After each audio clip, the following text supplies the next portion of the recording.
Correct point to point మాట్లాడతా. E96 media Santosh భయ్యా పైల్వాన్ ఫాల్తూ. నీ 40,000 గురించి నువ్వు వీడియోలు ఎందుకు మాట్లాడలేవు బై? ఎందుకంటే మంది మీద రూపాయలు సంపాదించే సంతోష్.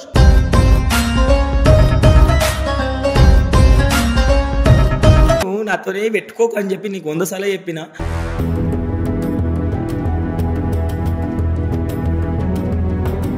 శవం మీద పేలాలు ఎదుర్కొనే మనిషి E96 మీడియా సంతోష్.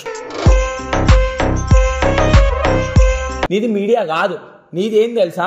వాళ్ళకి పుల్లలు పెట్టాలి, వీళ్ళది ఇంటర్వ్యూ చేయాలి, వాళ్ళ మీద ఏమవుతుంది, వీళ్ళ మీద ఏమవుతుంది, వీళ్ళ గురించి నేను ఏం మాట్లాడాలి, వీళ్ళ మీద ఎలిగేషన్స్ వేయాలి. వాడు నా దగ్గరకు వస్తాడు, మళ్ళీ ఇంటర్వ్యూ వస్తాడు, వాడు ఇంటర్వ్యూ ఇస్తే నాకు పైసలు వస్తాయి, నాకు టీఆర్పీ వస్తుంది అని చెప్పి నువ్వు ప్లాన్ చేసుకుంటావు అనమాట.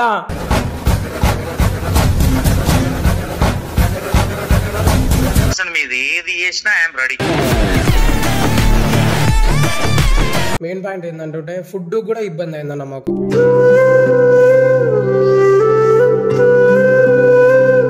మా వదిన ప్రెగ్నెన్సీ అన్న 7 years తర్వాత ప్రెగ్నెన్సీ. ఓకే, అప్పుడు ఆ సిచ్యువేషన్ లా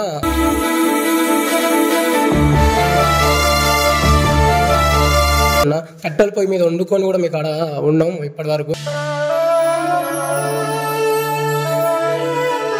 నీలాంటి కాడికి వచ్చినా చూసినా నా చెప్పు తీసుకొని నేను కొట్టుకోవాలి.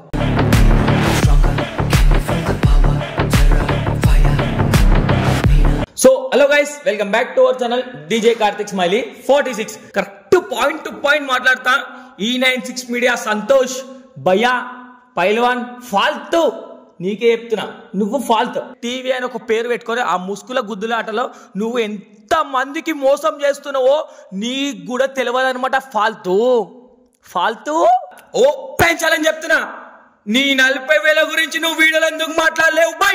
ఈయన ఏం చేసిండంటే, ఫస్ట్ ఆయన యూట్యూబ్ ఛానల్లా పాట అప్లోడ్ చేసి దాన్ని అమ్మిండనమాట. నీ 40,000 గురించి మాట్లాడకుండా నీ సబ్స్క్రైబర్స్ ఎవరైతే నీకు 3,60,000 మంది సబ్స్క్రైబర్స్ ఉన్నారో వాళ్ళే నిన్ను కామెంట్ చేసిరు బై. ఏం కామెంట్ చేసిరు అన్న? ఫస్ట్ 40,000 టాపిక్ ఏందన్న, కార్తిక్ చెప్పిండు కదా అన్న, ఏమైందన్న 40,000 అని చెప్పి టాపిక్ మాట్లాడినప్పుడు నువ్వు దాన్ని మాట్లాడకుండా నువ్వు నా మీద ఎలిగేషన్స్ మళ్ళీ వేస్తాను. ఎందుకంటే మంది మీద రూపాయలు సంపాదించే సంతోష్. ఇప్పుడు సంతోష్ గురించి మొత్తం బయట పెడతా. ఆయన అంత పెద్ద అది కదా మీడియా అని చెప్పి అది చేస్తాడు, మీడియా అని చెప్పి ఇది చేస్తాడు. మీడియాలో ఏం చేసిండో ప్రతి ఒక్కరు కూడా చూపిస్తా. ఏంటంటే ఈయన కూడా ఆయన బాధితుడే అనమాట. ఈయన ఎవిడెన్స్ కావాలి, నాకు ప్రూఫ్లు కావాలి, డైరెక్ట్ నాకు ప్రూఫ్ పెట్టమని చెప్పు. టికెట్ ప్లేస్తారగా, టికెట్ అసలు టికెట్ వద్దు, నాకు టికెట్ అవసరం లేదనమాట సంతోష్ భాయ్. విన్నావా పైల్వాన్ సంతోష్, నాకు టికెట్ ఏం అవసరం లేదు. వేయడం కాదు కానీ డైరెక్ట్ నేను ₹1 కొట్టకపోయినా ఏం చేయకపోయినా సరే డైరెక్ట్ ఉరికొచ్చింది అనమాట నీ గురించి చెప్పడానికి మాత్రం. నా పేరు వేణు, నాది నల్గొండ బ్రో. ఒక 4 months బ్యాక్ ఆయన నాకు ఇట్లా ఛాన్స్ ఇస్తా, యూట్యూబ్ ఛానల్ పెట్టిస్తా ఇట్లా అని చెప్పిండు. అంటే వేరే వాళ్ళ త్రూ నాకు చెప్పిండు. ఓకే నేను వచ్చిన అన్నాడు కదా, ఇట్లా ఏ కంటెంట్ ఇచ్చినా చేస్తావా అన్నాడు. ఓకే చేస్తా అన్న. అయితే బోల్డ్ కంటెంట్ చేస్తావా అంటే ఓకే చేస్తా అన్న. ఈయన సంతోష్ అనే వ్యక్తి చలో పక్కకు ఒకటి చేస్తా, నేను మంచి పనులు చేసిన, నా మీడియా అంటే అది నాకు పవర్ ఉంది, E96 మీడియా పైసలకి పని చేయదు, అది ఇదని మాట్లాడిందిగా. మరి తర్వాత మీకు సాలరీ ఇస్తా 13,000 ఇస్తా అన్నాడు. అంటే ఫస్ట్ మేము 7 members టీమ్మేట్స్, అయితే 3 సాలరీ ఇస్తున్నాడు. నేను నాకు పార్ట్నర్ కింద ఒక అమ్మాయి కూడా ఉంది. అదే వైజాగ్ లో ఉంటుందని చెప్పి నేను మాట్లాడినా. వైజాగ్ లోకి వెళ్ళి టికెట్ అని చెప్పి నాకు కాంట్రవర్సీ చేసిండు. వైజాగ్ లోకి వెళ్ళి టికెట్ వేసిండు అనుకో ఫాల్తూ, నువ్వు బతకవు. ఇక డైరెక్ట్ యూట్యూబ్ బంద్ చేసుకుంటావు, నీ టీవీ అనే ఛానల్ని లాక్స్ లెక్క మార్చుకుంటావు, మళ్ళీ ఏదైనా చేస్తావు ఇక మ్యాజిక్ మళ్ళీ ఇలా చేసినట్టు. ఇప్పుడు నీ ఉన్న ఛానల్లో ఏమేమి ఉన్నాయో ఇప్పటి కూడా వీడియోలు ఉన్నాయి బై. నువ్వు నాతోనే పెట్టుకోకు అని చెప్పి నీకు 100 సార్లు చెప్పిన.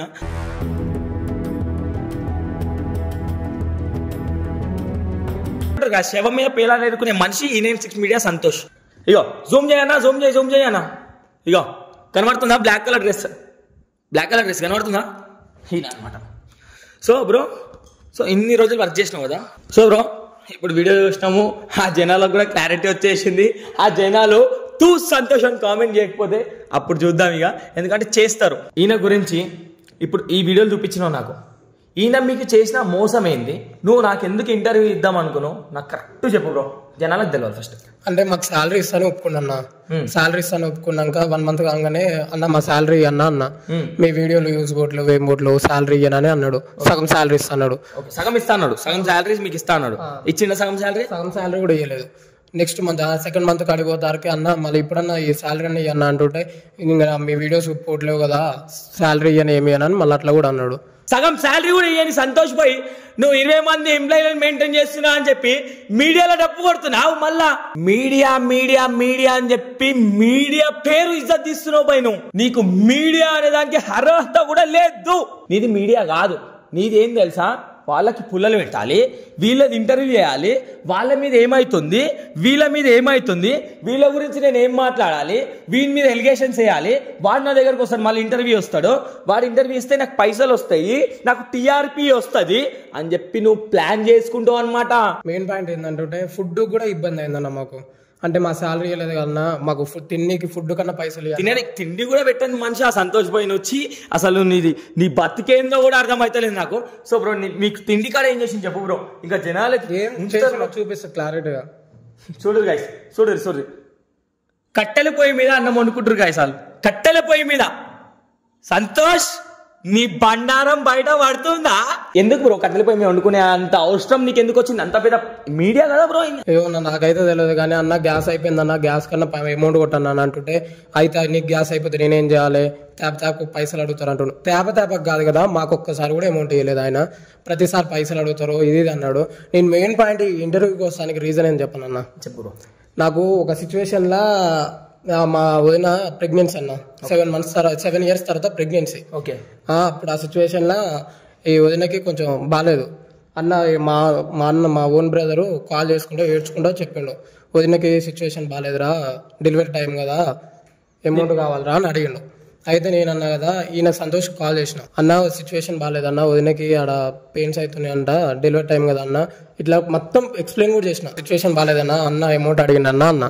అయితే నా శాలరీ ఇవ్వలేదు కదా ఇన్ని రోజులు, ఈ సిచ్యువేషన్లో నాకు శాలరీ అడుగుతున్నా, ఇన్ని రోజులు నా మనీ కాడ అమౌంట్ కూడా ఎక్స్పెక్ట్ చేయలేదు, మీరు ఇచ్చినా ఇవ్వకపోయినా మీ కాడ ఇన్ని రోజులు ఉన్నా, కట్టెల పొయ్యి మీద వండుకొని కూడా మీ కాడ ఉన్నాం ఇప్పటి వరకు, అవి వదినకు సిచ్యువేషన్ బాగాలేదు, అమౌంట్ పంపండి అన్న, ఇంటికి పంపించాలి అని అన్న. అయితే మీ వదినకి ప్రెగ్నెన్సీ అయిపోయింది, నాకేంది, నాకు అవసరమా, అయితే నేనేం చేయాలని మా అక్క మీద ఫోన్ కట్ చేసింది అన్న. ఆ సిచ్యువేషన్ అయితే నేనైతే తట్టుకోలేక నేను అందరినీ ఇప్పుడు ఈ కాడికి రానికి కూడా మెయిన్ రీజన్ ఇదే. అంతగానం సిచ్యువేషన్ అయితే ఒక్క రూపాయి అని సంతోష్ ఈ రోజు మీడియా అని చెప్పుకొని వాళ్ళ గురించి ఏమైతుంది, వీళ్ళ గురించి ఏమైతుంది, వాళ్ళ లైఫ్ లో పుల్ల పెడదాం, వీళ్ళ లైఫ్ లో పుల్ల పెడదాం అని చెప్పి ఎప్పుడు మంది మీద బతికే సంతోష్ ఎందుకు బై నీకు జాంట్ సంతోష్. ఇప్పుడు ఈయన బండారం ఇంకొకటి ఉంది ఏంది, మళ్ళా నీ 32,000 రూపాయలు ఎటువైనాయి, మరి అది కూడా బండారం బయట పెట్టాలా?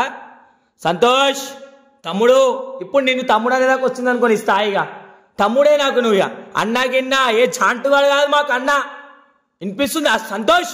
నీ వల్ల నేను కట్టెల పొయ్యి మీద వండుకోవాల్సి, మా టీం అందరికి కట్టెల పొయ్యి మీద అన్నం వండి పెట్టవలసి వచ్చింది. నేను 20,000 అప్పు బయట నుంచి తెచ్చి వాళ్ళకి ఫుడ్ పెట్టిన, నేను తినకున్నా కానీ నా టీం వాళ్ళందరికి ఫుడ్ పెట్టినా. నువ్వు నీలాంటి కాడికి వచ్చినా చూసినావా, నా చెప్పు తీసుకొని నేను కొట్టుకోవాలి. నేను మెయిన్ పాయింట్ ఏంటంటే ఆయన నాకు మా వదినకి ఆ సిచ్యువేషన్ వచ్చినప్పుడు ఆయన పైసలు ఏమి అడగలే, నేను నా శాలరీ పైసలే నాకు ఏమని అడిగి పైసలు అడగడం తప్పేం లేదు బ్రో, నీ పైసలు అయితే అడగలేదు కదా, నా శాలరీ నాకు జనాలే చూసుకుంటారు బ్రో, ఆ మాటకైతే జనాలే చూసుకుంటారు. ఎందుకంటే నువ్వు కష్టపడ్డా బ్రో నేను కష్టం చేస్తే నాకు ఒక ఓనర్ ఇవ్వకపోతే నేను ఆయన ప్రశ్నిస్తా బ్రో. ఇప్పుడు నీకు సందర్భం వచ్చింది కాబట్టి ప్రశ్నిస్తున్నావు. ఆ సిచ్యువేషన్ కూడా చెప్పిన, నేను ఆడ సాగు బతుకుల మధ్యలో ఉందన్నా అని చెప్పిన. అంటే అదే నీ భార్య అయితే ఇట్లనే చేస్తాను, కొంచెం దిమాకు ఉంటే నువ్వు అసలు ఆ మీడియా ఛానలేనా ఫస్ట్ ఆఫ్ ఆల్ అది. నేను నీ పైసలు అడగలే, నా పైసలు అడిగిన, కష్టపడి నీ కాడ వీడియోలు చేస్తానికి వచ్చిన, గుర్తుగా చేయలే నీ కాడ వీడియోలు. నీ వల్ల నేను అప్పుల పాలై బయట ఉన్నా, నీ ఇలాంటి కాడికి వచ్చిన చూసినావా, చిల్ ఫాల్తు కానీ ఆయన. సో గైస్ మనోడికి ఎంత బాధపడ్డాడు అంత అయిపోయింది కాబట్టి సో ఒక చిన్న లూడో గేమ్ ఆడదాం ఈ సంతోష్ భాయ్తోనే. ఏంటంటే ఈ సంతోష్ భాయ్కి డైరెక్ట్ కాల్ చేపిద్దాం. హలో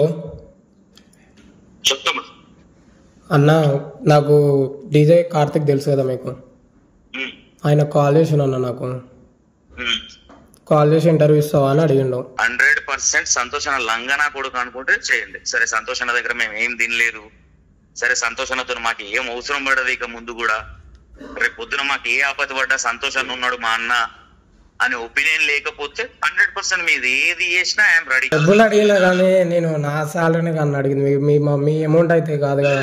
అప్పటికి శాలరీ పక్కన పెట్టు, అప్పటికి మీరు నా దగ్గర పని చేయట్లేదు. శాలరీ పక్కన అప్పుడు అనే పర్సన్ ఏం మాట్లాడింది అనేది మీరు మాట్లాడండి. నాకు 35 వీడియోస్ పర్ మంత్. 35 వీడియోస్ కాదు 25 వీడియోస్. సరే 25 వీడియోస్ పోనీ. చూడరు గైస్, ఇక అసలు ఈయన గురించి మాట్లాడాలి అనే ఇంటెన్షన్ కూడా లేదు. నెక్స్ట్ వీడియో మళ్ళీ అప్లోడ్ చేస్తే ఇంకొకటి ఉన్నాడు మరి 32,000 రూపాయలు ఎవరిని ముంచినో వాడి వస్తాడు.